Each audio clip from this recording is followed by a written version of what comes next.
Hello, everyone. Welcome to the Truckee Tower podcast. In this segment of Venture Capital Expert Insights, I'm very excited to be joined today by Amit Sridharan. How are you doing, Amit? Hey, very nice, Andy. Nice to meet you.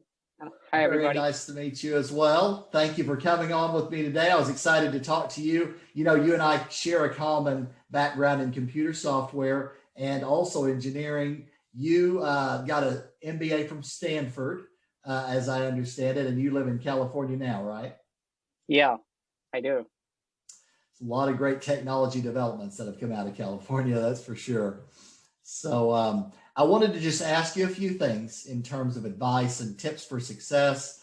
The first thing to kick it off, where were you? What happened? Who are you surrounded with that inspired you to do what you do today? Yeah, it's a fascinating question because I think in every person's life, I feel like there is a moment when you feel like, oh, this is my purpose in life. That moment came to me actually when I was studying at Stanford, because I was studying at the business school, and what's fascinating about Stanford is that it's a consortium of 7 different schools, and I was looking at the School of Engineering and I was looking at the School of Medicine, and there was this interesting phenomenon that was happening. When I was studying, there was this explosion of AI sort of coming out of the cold winter. That was the early time when people started saying, hey, can we model stuff? Can we make this whole idea of learning actually accelerate where otherwise it's not possible to do human computation, right? So I think I was very fortunate that I was seeing very early this whole wave of AI that we are seeing today. And what that propelled me was, what was interesting was the School of Engineering was building a lot of AI models. The School of Medicine would actually apply it in health tech. And you would see some early ways of saying, hey, can I now look at like tons and tons of x-rays and be able to actually determine what's the right sort of diagnosis, which was otherwise not possible from a human doctor's perspective.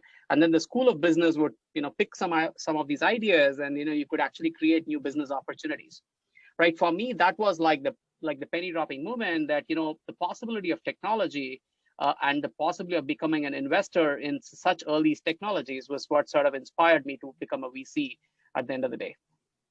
Very good. And you have a number of degrees.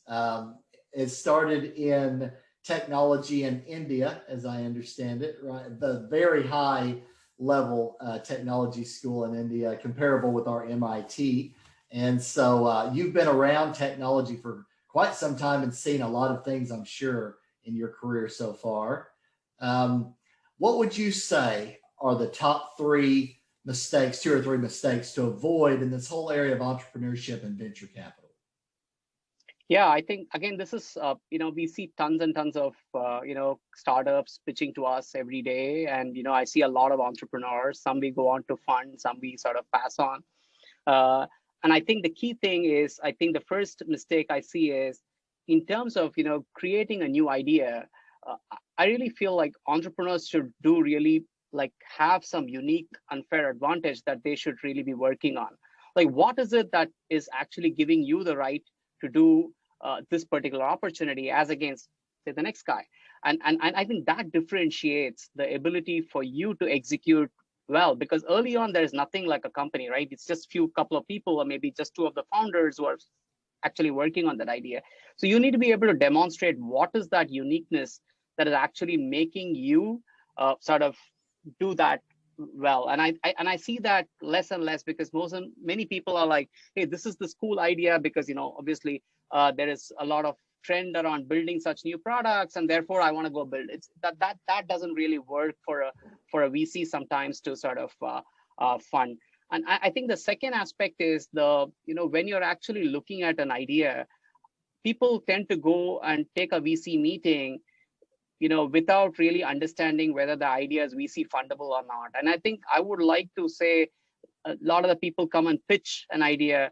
You should know really what are the few things that a VCs would look for. What are the kind of metrics a venture capital? It varies from different stage, right? If you are at the seed stage, a seed stage VC will look for validation of that insight. Whereas a Series A investor will look at how big this market can be. Are you actually having replicable or repeatable use cases and things like that? And then do you actually have revenue, right? But I think founders should understand and research a bit in terms of how you actually should sort of position your idea and whether it is really fundable at this point by a venture capital, or rather, you want to just either bootstrap it for some time or sort of get funding, from some smaller angels and things like that. So I think that's another common mistake that we see. And I think the third one is really like about how do you build a company, right? And I think many companies fail because they either have the wrong set of people they add on at the early point. So I think being very clear about who you want to add in your team at what stage, I think it's an art, and it's very difficult to get it right. But I think that's a common mistake people do, that they either trying to ramp up too slowly or ramp up too quickly. And I think getting that balance right is very important. Very good. So on the flip side of that, what are some of the top two or three success secrets of things you've seen over the years that have been successful, and what are the patterns that others could follow?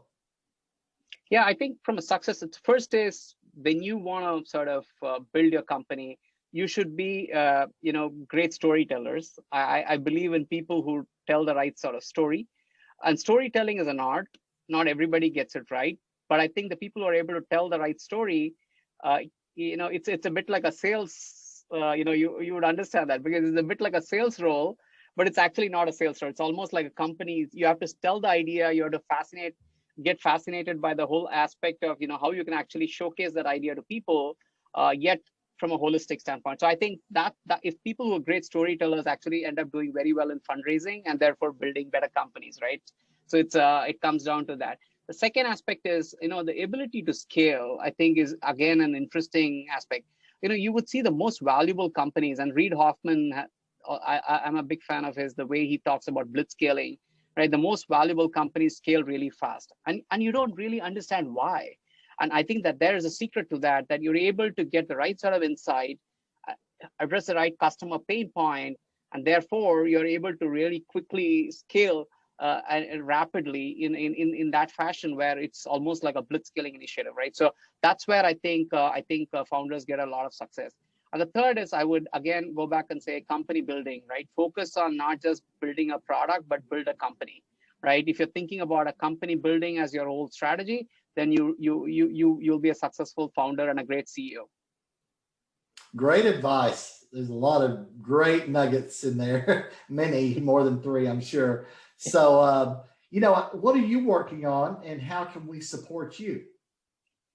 No, I think it's great, Andy. I mean, it's great to sort of meet people at this point.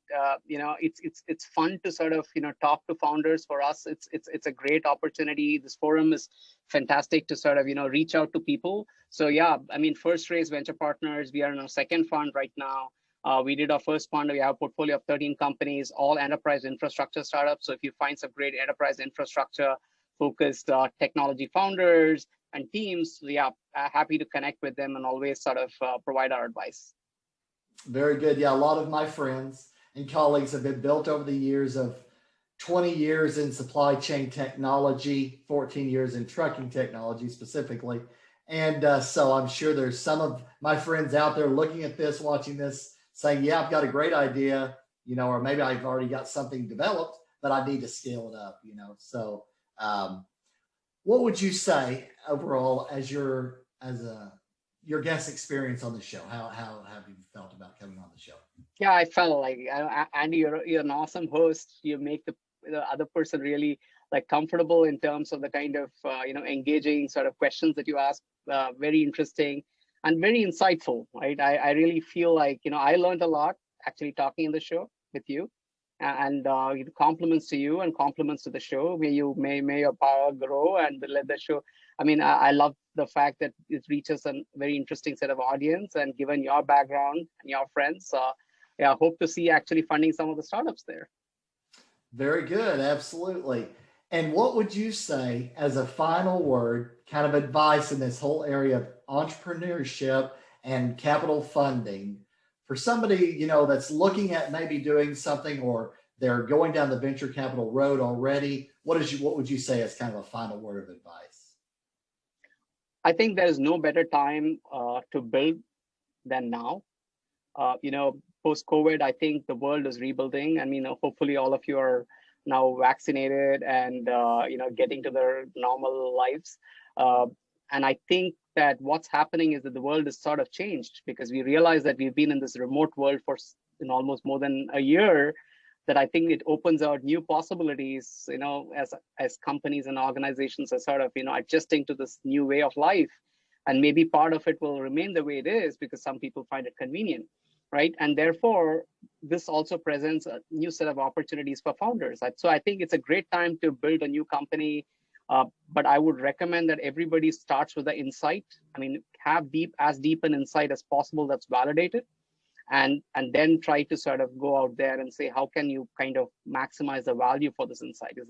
Is there significant value that people would pay for this insight? So I think I would encourage entrepreneurship now better than ever to sort of go out there and build and get your sort of set your dreams sort of fly and soar high.